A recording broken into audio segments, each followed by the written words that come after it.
الگ الگ سوسائٹی میں، الگ الگ کلچرز میں نئے سال کو سیلیبریٹ کیا جاتا ہے پمپ اینڈ شو کے ساتھ اور شور و غوغا کے ساتھ. یہ اپنا اپنا کلچر ہوتا ہے، اپنا اپنا طریقہ ہوتا ہے.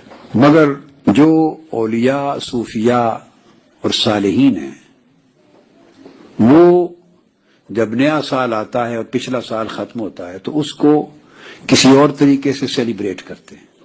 ان کی سوچ، جیسا کہ امام غزالی نے لکھا رحمت اللہ تعالی علیہ، ان کی سوچ یوں ہوتی ہے کہ جب نیا سال آتا ہے تو یہ بڑی مسرت، فرحت اور شادمانی کا ایونٹ نہیں ہوتا، بلکہ حقیقت یہ ہوتی ہے کہ آپ کی عمر سے 1 سال کم ہو جاتا ہے. آپ خسارے میں چلے گئے ہیں. جوں اگلے سال یعنی مدت اور زمانہ بڑھتا ہے، ہم خسارے میں جاتے ہیں. یعنی ہماری عمر کا 1 سال کم ہو گیا. اب 1 سال کم ہونے کا معنی کیا ہے؟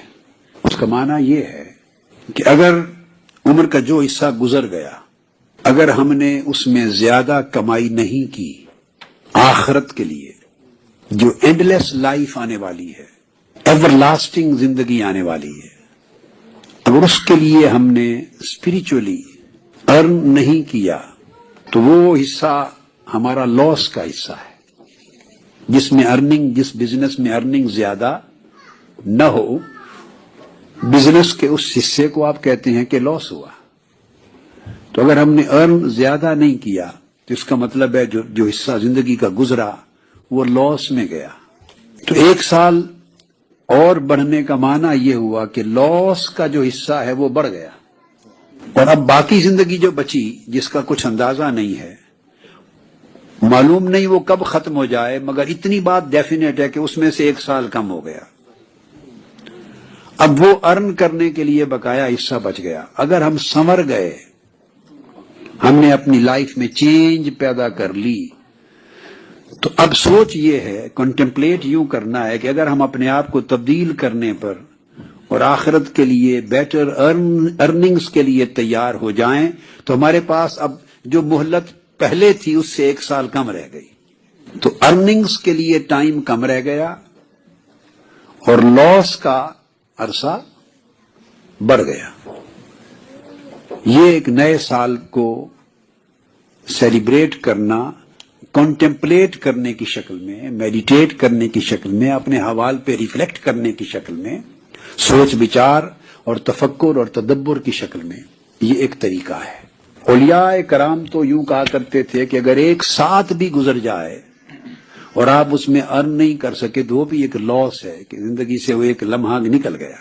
اور یہی فلسفی سورہ والعصر میں ہے. ہم نے کبھی اس بات پہ نہیں سوچا کہ زمانے کی قسم کھا کے اللہ رب العزت نے انسان کے خسارے میں ہونے کی بات کر دی ہے. اب 2 چیزوں میں جوڑ کیا ہے؟ ہم نے عام طور پہ اس پہ غور کبھی نہیں کیا. زمانے کا اور انسان کے خسارے میں ہونے کا آخر کوئی ربط تو ہوگا نا، کوئی مانوی ربط ہوگا. تو اللہ رب العزت نے قسم کھائی ہے، والعصر، قسم ہے زمانے کی، قسم ہے وقت کی. تو زمانے کی قسم کھا دی، عمر رواں کی قسم کھا دی، اور ساتھ کہہ دیا ان الانسان لفی خسر، بے شک انسان خسارے میں ہے. دیر از نو ڈاؤٹ اباؤٹ اٹ کہ انسان لاس میں ہے. اب کیوں زمانے کی قسم؟ تو اس زمانے کا لنک انسان کے خسارے میں ہونے سے کیا ہے؟ وہ یہی نقطہ ہے جو میں نے ابتدا میں عرض کیا. رب کائنات فرماتا ہے زمانے کی قسم، یعنی بندے کو کنٹمپلیٹ کرنے کی اور اس بات پہ ریفلیکٹ کرنے کی دعوت دیتا ہے کہ اس زمانے کا جو تسلسل ہے، کنٹینیوٹی ہے، اس کی جو روانی ہے، اس کا آگے گزرتے چلے جانا، اس پر غور کرے انسان. اس زمانے کی روانی کی قسم ہے کہ تو خسارے میں چلا گیا. تو یہ زمانہ تو رواں ہے مگر تیری عمر پیچھے اب عمر رفتہ بن گئی. زمانہ آگے جا رہا ہے، عمر رفتہ بن گئی، وہ پیچھے چلی گئی، اور آگے جو بچا وہ تھوڑا بچ گیا. جب تھوڑا بچ جائے تو اس کو خسارہ کہتے ہیں. جب تھوڑا بچ جائے تو خسارہ کہتے ہیں. تو اللہ رب العزت نے اسی امر کی طرف توجہ مبذول کرائی کہ انسان خسارے میں ہے ایز اے ہول. پھر اس میں ایکسیپشن کریٹ کیا الا الذین آمنوا وعملوا الصالحات وتواصوا بالحق وتواصوا بالصبر، سوائے ان لوگوں کے جن کی زندگی 4 ستونوں پر قائم ہو.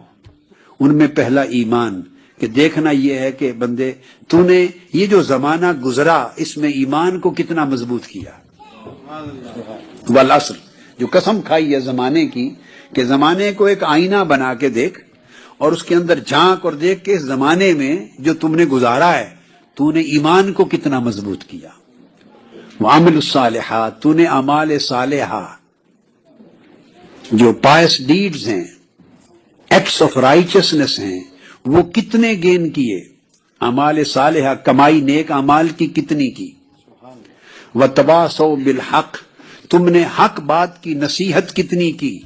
اور نصیحت کا معنی یہ نہیں ہوتا کہ دوسروں کو نصیحت کرنا. ہم نے غلطی سے نصیحت کا معنی یہ بنا لیا ہوا ہے، یہ غلط ہے. آقا علیہ الصلوۃ والسلام کی سنت یہ ہے کہ جب وصیت اور نصیحت کی بات کرتے تو فرماتے اوصی نفسی و انفسکم. اور آج بھی خطبہ جب دیتے ہیں تو یہی کلمہ دہراتے ہیں کہ میں نصیحت کرتا ہوں پہلے اپنی جان کو، خود کو، اور پھر دوسروں کو. تو نے اپنے آپ کو حق کی کتنی نصیحت دی، کتنی ایڈوائس کی. اور نصیحت ہوتا ہے عمل کرنے کے لیے. اور جب دوسروں کو کتنا حق سمجھایا، خود اپنے آپ کو اور دوسروں تک حق کتنا پہنچایا، حق پر عمل کتنا کیا. وتواصوا بالصبر، اور اگر مشکلات آئیں تو نے صبر اور استقامت کتنا اپنایا.